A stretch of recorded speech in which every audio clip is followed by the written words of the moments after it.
আগে মহার্ঘ ভাতা পেনশনাররা পেত না, এবার পেনশনাররাও মহার্ঘ ভাতা পাবে। তদন্ত শেষ, আমি বলবো অবশ্যই এর মধ্যে হবে। 43তম বিসিএস এর গেজেট হয়েছে, 15 তারিখে যোগদান করবেন তারা। পর্যালোচনায় কিছু লোকের নাম বিবেচনা করার জন্য আজকের মিটিং হচ্ছে। আজকের মিটিংয়ে দেখা গেল তারা 247 জন, এই 227 সর্বশেষ যারা মেডিকেল বাদ দিয়ে, মেডিকেলে স্বেচ্ছায় অনেকে আসেনি, তারা চাকরি করবে না, কিন্তু 227 জনকে নিয়ে আমরা পুনর্বিবেচনা করার জন্য আমরা যেটাকে বলি ইনভেস্টিগেশন অথবা তদন্ত, এই কাজ করে আমাদের একটা পর্যায়ে আসলো। আমরা আশাবাদী এই যে 227 বললাম, এর মেজরিটি, মোর দ্যান মেজরিটি আপনারা এই যেভাবে বিজ্ঞাপন জারি হয়েছে যারা নর্মাল, তাদের পক্ষেও জারি হবে। এটা একটা সময়ের ব্যাপার, just it is ongoing process. আমি সংখ্যা বলতে বললে এটা একেবারে অ্যাকুরেট বলতে পারবো। মেজরিটি মানে কি, আপনি 207-এর মেজরিটি করলে যা হয়, এবং এক্স্যাক্টলি মোর দ্যান দ্যাট আমি আশা করি। আমিও যেহেতু বিসিএস দিয়ে ঢুকেছিলাম, আমি চাই যে যদি কোনো এরকম অপরাধ, যেমন আমরা যেটাকে বলি ফৌজদারি অপরাধ, রাষ্ট্রদ্রোহী অপরাধ, অথবা স্কুল কলেজ ইউনিভার্সিটি বহিষ্কৃত হয়েছিল, অথবা এমন কোনো ধরনের হিডেন অপরাধ সে করেছে যেটা সামনে আসছে, এরা ছাড়া বাকি আমি মনে করি এদের নিয়োগ প্রাপ্তিতে শুধু একটা প্রক্রিয়ার ব্যাপার, they will get it.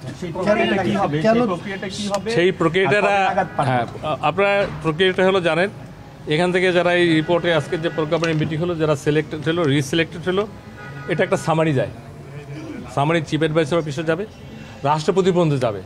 BCS এর চাকরি শুরু শেষ সব ফাইল রাষ্ট্রপতি পর্যন্ত যায়। রাষ্ট্রপতি পর্যন্ত নামার পরে আমাদের এখান থেকে যেমন নমনীয় শাখা 1 থেকে একটা জারি হয়েছিল না, বড় বিজ্ঞাপন, এই কয়দিনের আবার বিজ্ঞাপন জারি হবে এদের বিরুদ্ধে। হ্যাঁ, এদের বিরুদ্ধে বিভিন্ন সংস্থা অথবা বিভিন্নভাবে যে তদন্তগুলো হয়, তদন্তযোগ্য অপরাধ অথবা আমলযোগ্য, আমি বলবো না আমলযোগ্য মানে কোর্ট কাছারি, তদন্তযোগ্য অপরাধ জন্য এটা আমি একদিক দিয়ে মনে করি যে তারা যারা ঝুঁকছে এবং ঢুকবে নিষ্কণ্ঠ, তারা ভবিষ্যতে আর কোনো প্রবলেম ফেস করবে না। এটা পার্ট অফ জব। এটা অনেক সময় আগেও ছিল, আগে এত ব্যাপক হারে ছিল না, কম ছিল, কিন্তু এখন যে পরিবর্তন অথবা revolution whatever it is you say, এটা আমাদের এই প্রক্রিয়াকে টাচ করেছে। এই জন্য আমাদেরকে, এটা তো শুধু আপনারা যে মিডিয়াতে আসছেন তা না, আমাদেরও তো কাজ বাড়ছে, এবং উই আর ডুইং ইট, এবং রিপিটেডলি ইমিডিয়েটলি কিন্তু আমি অ্যাকশনে গেছি। এই প্রজ্ঞাপনটা কিন্তু পরের দিনই জারি করেছি, সুমোটো জনপ্রশাসন থেকে করা হয়েছে, এবং এই মিটিংটা খুব তাৎক্ষণিক করা হলো। এবং বাকি কাজগুলো যেহেতু আপনাদের সাথে আমার দীর্ঘমেয়াদী 4 মাস 13-14 দিন কাজ করতেছি, you know my perception, mindset, capacity, এটা আমার সর্বোচ্চ অগ্রাধিকার দিয়ে এই কাজটা হয়ে যাবে।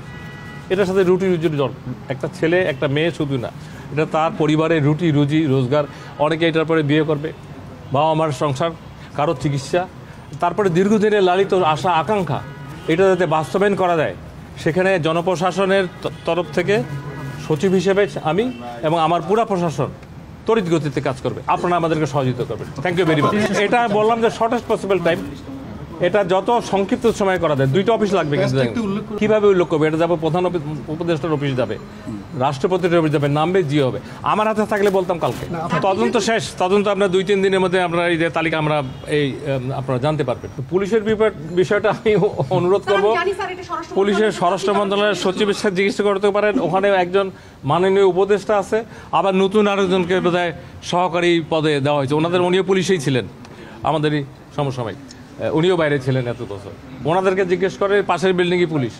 আর জনপ্রশাসনে যাতে অস্থিরতা না হয়, জনপ্রশাসন মানে শুধু মিনিস্ট্রি না, field, DC office, UN office, AC land office, divisional commissioner office, উনি একটা ভালো কথা বলেছেন, সব সেক্টর কোনো না কোনোভাবে জনপ্রশাসনের সাথে জড়িত।